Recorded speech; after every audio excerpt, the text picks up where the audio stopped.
guys, what is going on? And today I will be showing you my latest custom minifigure, and this time it is a hunter from Destiny. Now this hunter, it's kind of hard to find reference pictures, so it might not be exactly like one that you think it might be of, because you know every single character in this game is different, so it was kind of challenging to keep it consistent. But I did just choose one or two photos and I went from that. Some of them actually were just different. And unfortunately, I really wasn't able to do anything for the back. Luckily, the cape covers that up, because it's like impossible to find anything with them without a cape on, so couldn't really do anything to the back of the figure. So the back of the torso and legs are sadly plain, so I do apologize for that, because I really didn't know what was on there. But before we get into it, I just wanted to add that everything that you see here is completely 100% hand painted by me, and the head and the chest piece and all of the little ammo pouches on him are completely sculpted by me as well, and that was quite a bit of work to try and get done. Also, another thing that I do just want to address before I go into the close-up and stuff, as you might remember, I had originally planned for all three of my Destiny figures, my Titan, my Hunter, and my Warlock, to go up today on Tuesday, but unfortunately I barely even started the other two. You know, time just wasn't on my side, as I had started this like 3 weeks before everything, you know, the game comes out and stuff, and this, you know, just even editing just for like one figure like this is going to take a few hours, which is not exactly the most fun thing, definitely not the funnest part of this. But so those figures should be coming soon, before the end of this year. It's just that right now I'm kind of occupied trying to get all my Assassin's Creed figures done on time, unlike these. Those will be coming out on when Unity comes out, by the way, in case you were wondering. But anyways, that is enough for this, and let's just get right into this minifigure. Okay guys, so I figured I would start out with the accessories. As you can see, he has two ammo pouches on this side, sorry for the little bump there, and one on this side on the leg. He also features a Modern Brick Warfare revolver that I painted gold, and that's about it for accessories. He also has a cape, which is actually just a modified regular Lego cape that I then painted and cut. You know, so it wasn't as weird, because like Lego capes really extend out on the sides a lot, if that makes any sense. Like they're wider than a minifigure. But yeah, that's about it for the accessories. I'm just gonna head on to the close-up.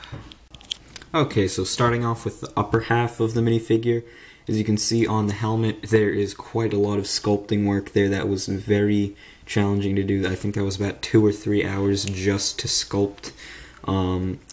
And then the hood wraps around the helmet, and the reason, if you are wondering why that bulge right there is there, it's because the black tube that you see on the front on all the reference pictures that I found on that side, the hood bulged. I'm assuming that that tube wraps around the helmet or something, but that is the reason for that. I didn't really, you know, I wanted to tell you that, so you weren't like, oh, you're just a bad sculptor and there's a random bulge. No, it is there for a reason. But really, the only few small details that you wouldn't be able to tell on your own that are noticeable with the helmet, I can tell with the lighting. You probably can't see it too good, but there's a blue dot and a white dot like right there on his visor, and those resemble the lights that they do feature on the helmet for when they go in to dark areas, I'm assuming. I don't know, I've just seen them in some of the trailers, so I felt like adding those in. But moving on to the front of the torso, as you can see, there is quite a bit of small details. First of all, there is a little bit of a chest plate, which is silver, and then on top of that there is a continuation of what would be the robes, or I guess more so of a cape or cloak, wrapping around, which is under the mask in tan, as you can see. And let me just note right now that I am aware that the cloak and the paint that I used is a bit of a different color of tan than Lego's tan, but I did do that on purpose, as the body is actually on the reference picture that I was using. The cloak was a lighter tan than the rest of the body, so I did do that. Although in the real reference picture, the body and stuff was a lot darker tan than this, but it still gives the same effect of some color variation. And as well, you can see a few buttons down there on the chest piece, and then the hunter symbol in white, along with some olive green and gray outlines on that, with a few, if I bend him over as I bump the background, you can see a few black dots there painted on. And now if I just move him back up, I guess I'll back up a bit myself, you can see on the arms there's just a olive green stripe on each one, and then on this one there is a hunter symbol. And yeah, that's about it for the top half of this minifigure.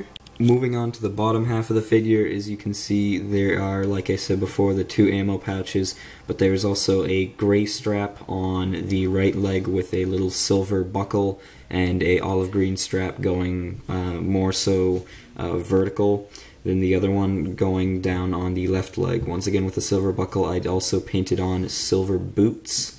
And then really the last thing for this is the belt that I did with the buckle, and then a few different gray and olive green stripes. And I actually, yeah, that does continue onto the back, as well as the strap on the right leg and the boots. So I mean, that's really all that there is for the back of the minifigure. There's not too much going on the back. As you can see there, it is mostly empty.